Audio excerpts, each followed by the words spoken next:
चिंचनापुर गांव में प्रिया और बालू नाम के दो बच्चे थे। वे दोनों बहुत अच्छे से पढ़ाई करते थे, इसीलिए बाकी बच्चों के माता पिता और रिश्तेदार इन दोनों को देख के बहुत जलते थे। थोड़ा मौका मिलते ही उन बच्चों पर रही जलन से उन्हें परेशान करते थे। ऐसे रहते समय दशहरा त्योहार आने पर उस गांव में नवरात्रि उत्सव के लिए मंडपों की तैयारी चल रही थी। एक दिन सुबह प्रिया टिफिन करते समय बालू आकर ऐसे कहने लगा, दीदी अभी तक तैयार नहीं हुई, अभी टिफिन कर रही हो क्या? तू तो लड़का है रे, जल्दी रेडी हो जाओगे। बेचारे लड़कियां, हमारी परेशानियां तुमको कैसे पता चलेंगे? ये बातें तुम हर समय कहती हो ना दीदी। गांव में देवी माता का मंडप डाल रहे हैं ना, वहाँ जाके उनकी सहायता करने को सोचे ना। ऐसे बालू कहकर रोने का चेहरा रखता है। अरे अरे, इतनी छोटी सी बात के लिए रोने का चेहरा क्यों रखे? ठीक है, मैं खा के आती हूँ। तुम तो रेडी हो गए ना, तू जाके वहाँ रहना। ऐसे प्रिया कहने पर बालू दीदी को छोड़कर खुशी से मंडप की तैयारी होने के जगह को चला जाता है। प्रिया खाने के बाद वो प्लेट को धोकर धीरे से वो भी मंडप की तैयारी हो रही जगह को जाते समय रोता हुआ बालू घर वापस आता है। उसे देख के प्रिया ऐसे कहने लगी, क्यों रे भाई, देवी माता के मंडप बनाए जगह जाओगे बोले ना, इतनी जल्दी रोते हुए वापस आ गए? क्या हुआ मेरे भाई, कहीं गिर गए क्या? ऐसे प्रिया पूछती है। तब बालू रोना बंद करके विषय पूरा उसके दीदी से कहने लगता है।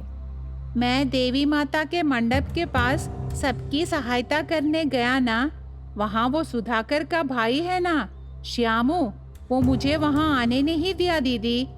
तब मैं, क्यों भैया, क्यों मुझे आने नहीं दे रहे हो करके पूछा।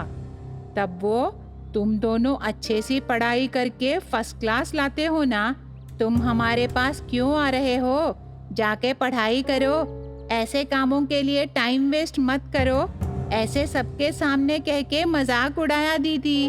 उसकी बातें सुन के सब लोग मुझे देख के हंसने लगे। पढ़ाई करना गलत है क्या?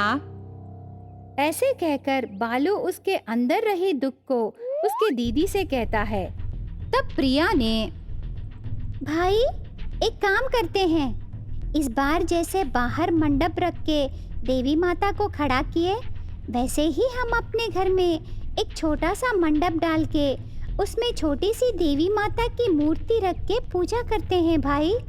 ऐसे प्रिया कहने पर दोनों बाजार जाकर एक छोटी सी देवी माता की मूर्ति लाकर उनको जितना पता है उतने में भक्ति और श्रद्धा से पूजा करना शुरू करते हैं।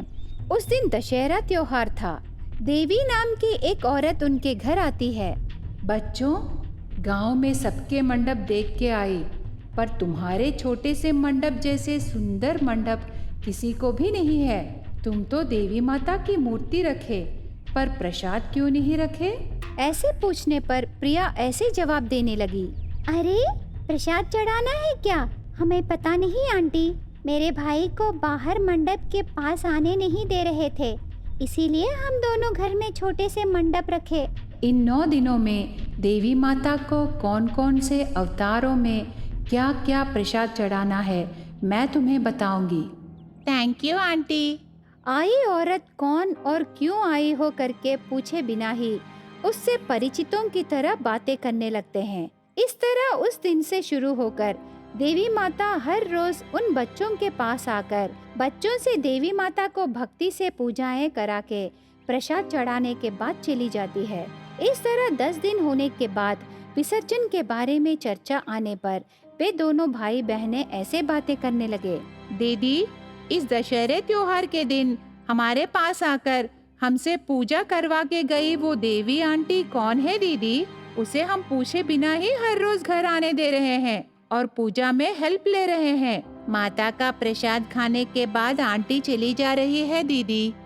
सच बोले भाई, हम परेशान में रहते समय आई ना वो आंटी, उसे हम पूछे भी नहीं कि वो कौन है। हम उससे हेल्प लेके एक थैंक यू भी नहीं बोले। ऐसे कहते समय उसी टाइम में आती है देवी। तब वो ऐसे कहने लगी, क्यों बच्चों, आज तुम्हारे देवी माता को विसर्जन करना है ना? रेडी हो ना? आंटी, आपसे एक बात पूछना है। पूछो बच्ची। आप कौन हो आंटी? हर रोज आप हमारे घर आके पूजा करा कर जा रहे हो। ऐसे प्रिया पूछने पर देवी नाम से आई देवी माता उन बच्चों की शंका को दूर करने के लिए उसकी असली रूप का दर्शन देती है। उसे देखकर दोनों आश्चर्य होते हैं। देवी माता, क्या सच में तुम हमारे पास आई? हमें यकीन नहीं हो रहा माता। वहाँ गांव में बहुत बड़ा मंडप डाल के तेरी बहुत बड़ी मूर्ति खड़ा करके तरह तरह के प्रसाद बना के तेरी पूजा कर रहे हैं, पर तू हमारे पास आए। देखो मेरी प्यारी बच्ची, भगवान की पूजा करने के लिए बड़े बड़े मंडप और समारोह की जरूरत नहीं, सिर्फ भक्ति की जरूरत है। वो भक्ति जहाँ रहेगी वहीं मैं जाऊंगी। उनके मंडपों में मैं सिर्फ एक मूर्ति हूँ, पर तुम दोनों मेरे ऊपर भक्ति से मुझे दिल भर के याद किए, डर और भक्ति से रहे, इसीलिए मैं खुद आकर तुम दोनों के साथ त्योहार मना के जा रही हूँ। ऐसे कहकर भगवान के प्रति भक्ति का मन कैसे रहना है, ये विषय बताने पर वे दोनों बच्चे उनके किए पुण्य से खुश होकर सीधा माता का आशीर्वाद लेते हैं। यह विषय गांव में पूरा फैल जाता है। गांव में लोग उनके अंदर रही भक्ति की कमी का एहसास करते हैं। इस तरह देवी माता खुद आकर उसके भक्तों से दशहरे त्योहार को खुशी से मनाती है।